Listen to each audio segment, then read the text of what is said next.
Welcome to another episode of Level 1 Restoration Behind the Scenes. We are here today with Frank and Kay Peterson.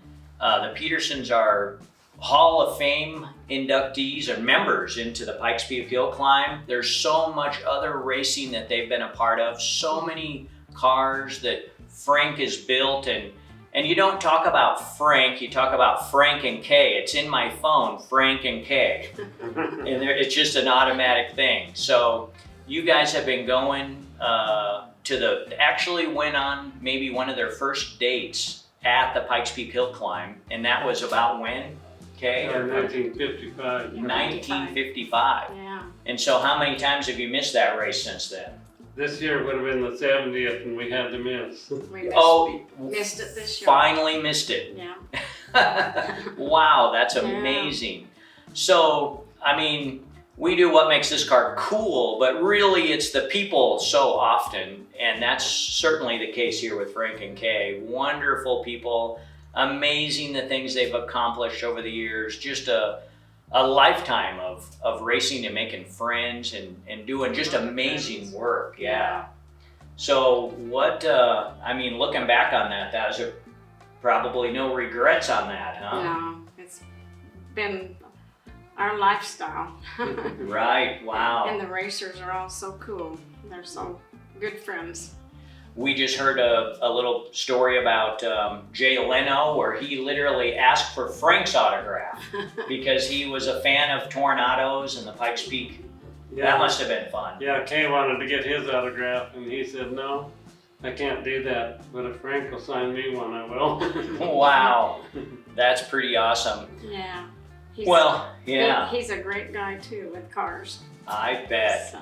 And of course, we're across, you guys are connected and linked to the Vandermeers all those years throughout being their neighbors. Yeah. Absolutely. Seen all their kids grow up and take over the business. Right. And if you've ever come out to the Mile High Nationals and parked across the street, you've parked on Frank and Kay's property. Yeah. I brought John out to look at our property when he was going to build the drag strip. Is that right? And he looked over there and he said, who owns that property? And so I took him down and introduced him to those guys. Wow. And that's how he ended up buying it. That was in 57 or so. Okay. You never imagined that you would need the space to spread out and park, and you couldn't imagine it would grow that big. Yeah. This year they have a lot of people. Oh, I bet. A lot. Probably the final race over there. The final race. Mile High. Everybody's going to make the final race. Wow.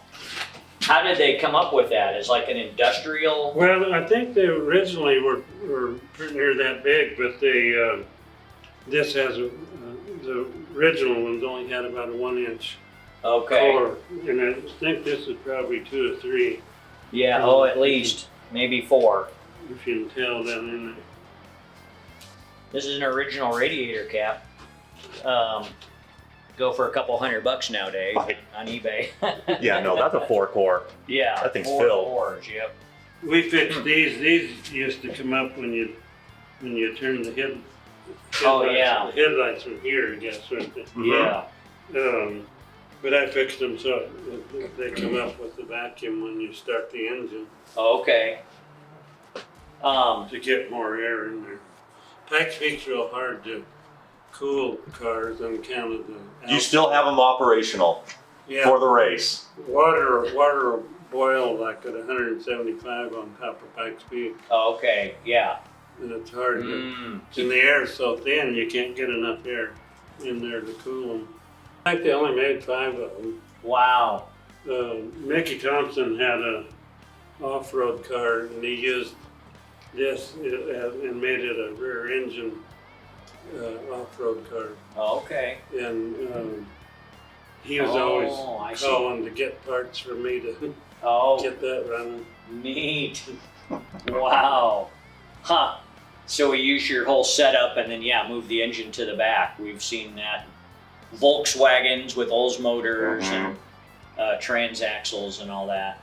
What do you think the RPM range would have been for this 450? They'd probably turn 7,000. Okay, yeah.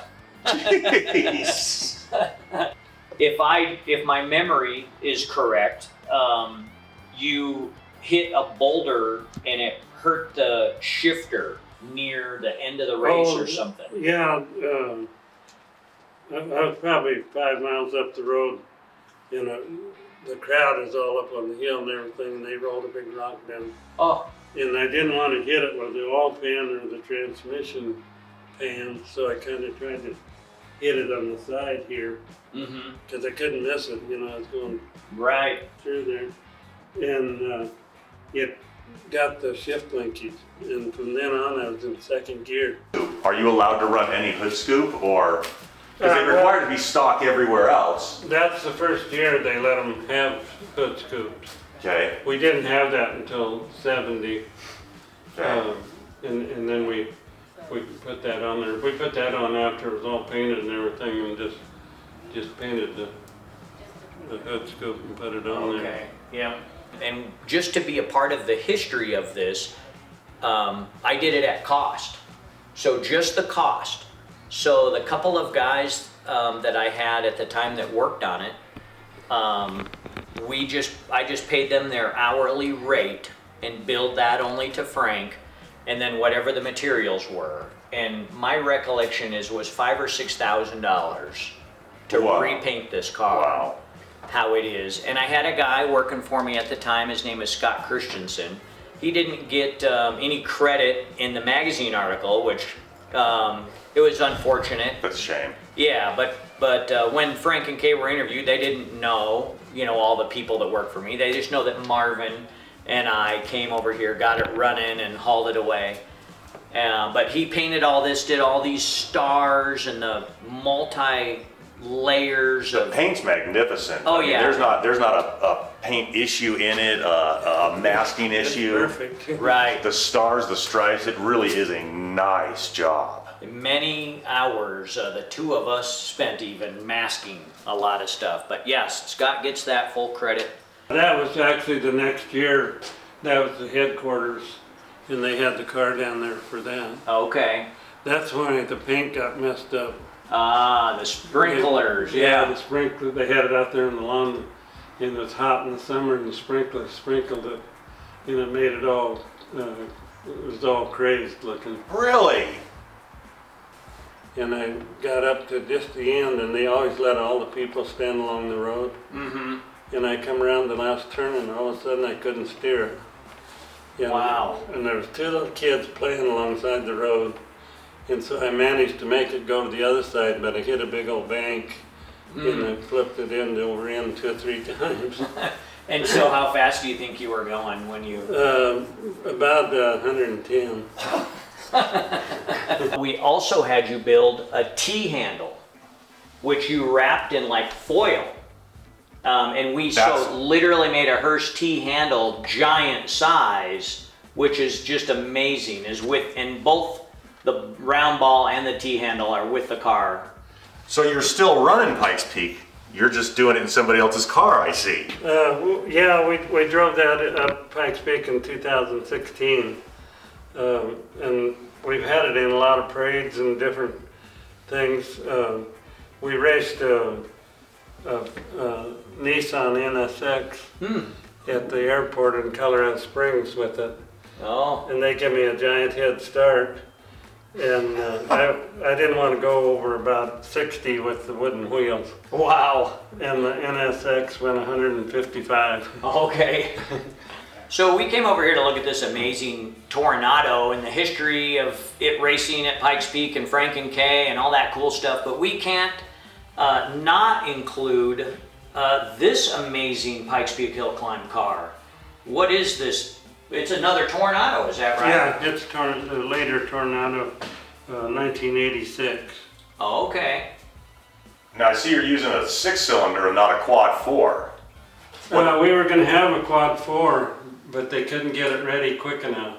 Really? So they were coming out in 86, but they didn't have them, where they'd make the horsepower we needed. Oh, okay. This is the engine that was running the Indy cars at that time. Ah, okay. Wow. Well, obviously this was much faster than the old days. Oh yeah. Much faster. this would go 130 miles an hour on the straightaways on Pikes Peak. Wow. The longest straightaway is about 800 feet. No kidding. Wow. That's a lot of horsepower. You were saying this is a Kevlar body. Yeah, it's all Kevlar, which bulletproof vests are made out of. Okay. And it's really light. The whole body weighs about 50 to 80 pounds. So I've been around Frank and Kay for, I don't know, 20 something years probably at least. And if I have anything that needs to be fabricated or built or welded, I mean, Frank's my go-to guy. You can do anything. Any plans of retiring? No, we don't have anything else to do. Both of us like to be at the shop in the daytime. Right. Sometimes we don't get much done, but we're hanging out at the You're happy being there. Wow.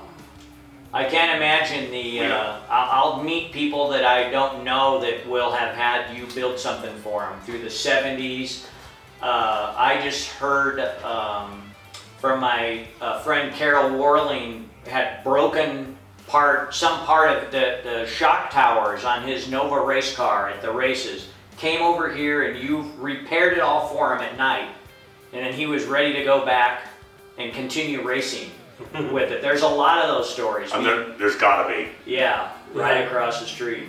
Amazing. Don Gartlitz was racing here one time, and his fuel tank started leaking, and they were in eliminations. Wow. And he ran over here, and I hurried and welded it, and he went back and he won the Mile High National. Wow. Greg Carrillo did the same thing. I forget what, something on his chassis broke, and he hurried it over here and we fixed it, and he went back and won. Wow, that's amazing.